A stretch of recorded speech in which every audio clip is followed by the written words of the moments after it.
Alright, welcome to the best grill in America.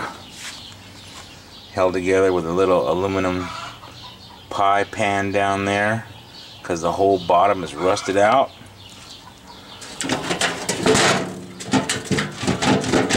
It's all busted and wobbly. I know I showed the tire repair on this grill, but some of you guys didn't know. I got this grill from my son-in-law Gene. It doesn't have any sentimental value, so don't take it that way. I'm just too cheap to buy a good grill. And it works. And that's all I want, is something that works.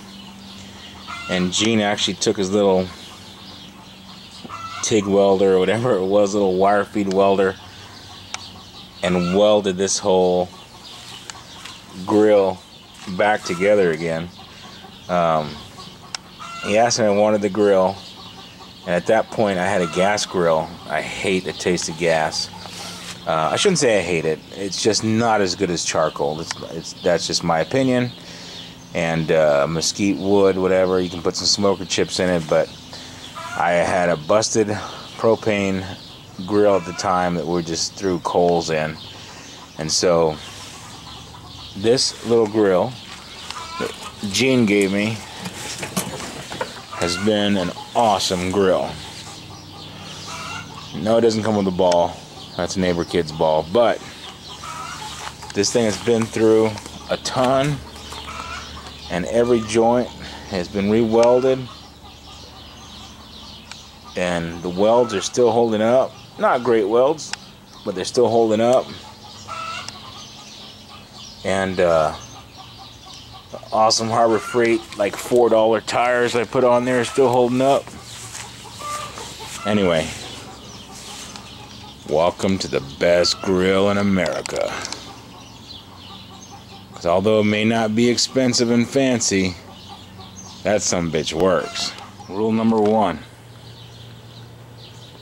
Pile your coals up in a pyramid and use name brand charcoals. Now, of course,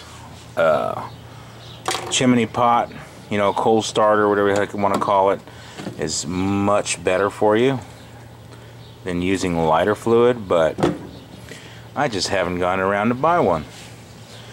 But anyway, on top of that point, name brand, doesn't matter what name brand it is, as long as it's not high top or some kind of crap you buy at the 99-cent store.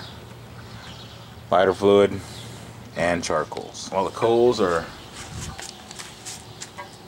turning white over here, I'm going to take care of this tri-tip. I like the fat on the tri-tip. It gives it a much better flavor. Only problem is when you have this paper fat, yeah, this stuff here has got to go. This is pretty much not edible. It's just like a plastic wrapper. You want to get rid of that. And then there's some fat over here we can trim too, but I like leaving the fat on. I think it's much more flavorful that way, and it seals in a lot of the flavors. I'm just trying to get rid of the paper stuff here. Now what I'm going to do is, instead of cooking this whole thing as one solid roast, which would make it a lot more juicy and a lot more flavorful, I'm going to slice it up so it cooks much faster. What I'm going to do here is cut this. See, the grain of the meat goes this way. We want to cut against the grain.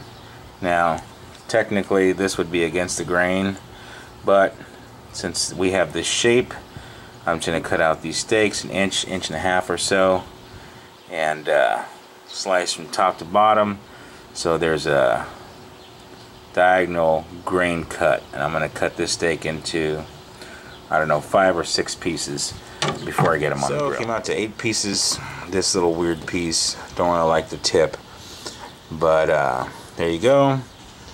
7 decent pieces out of there. I'm just gonna sprinkle them with salt and pepper, or we use Montreal steak here at the house for our steak because we like the big peppercorn chunks and the other spices associated with that. So we're gonna use Montreal steak and then get these things on the grill. All right, so here we go. Coals are ready. I got Linda's little hockey pucks already cooking pretty good on there.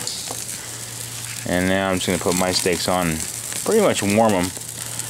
I like my stuff rare. I'm going to set them at an angle so I get that crisscross pattern on the meat.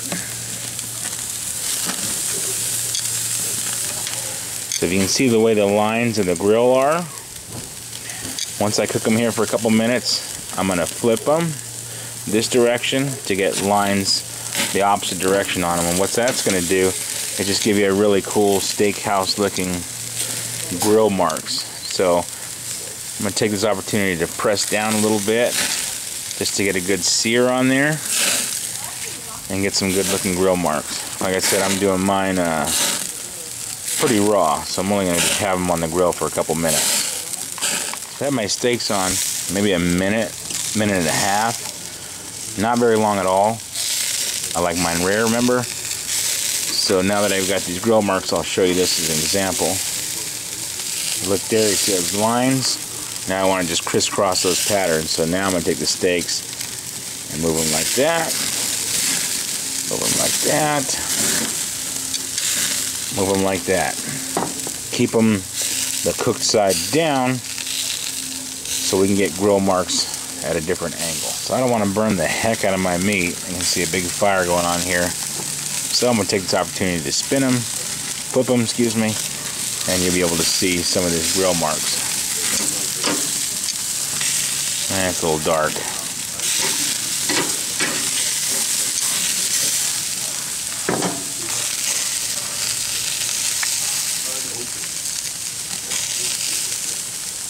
Kind of hard to see because of lack of light and a little bit too much heat on here. Like I said, I don't want any kind of charred crust at all on these, so I'm gonna leave them like this for a minute or so. Flip them, not flip them, but turn them the opposite direction to get those grill marks. And my steaks will be done in about a minute or two. Bring some light out here and show you what they look like. I see some grill lines in there, but a little bit too much heat. I'm not really worried too much about the presentation, which does add to the flavor. I just do not want any kind of black crust on these steaks. I want them pretty much to be cut into and be raw inside. And I can still see the purple of the flesh on that one, so I know that one's going to be really good and raw. Put Linda's back on the heat here. Our little hockey pucks can get nice and warm. That's about it. Pulling my steaks off to rest and bleed. And hers will stay on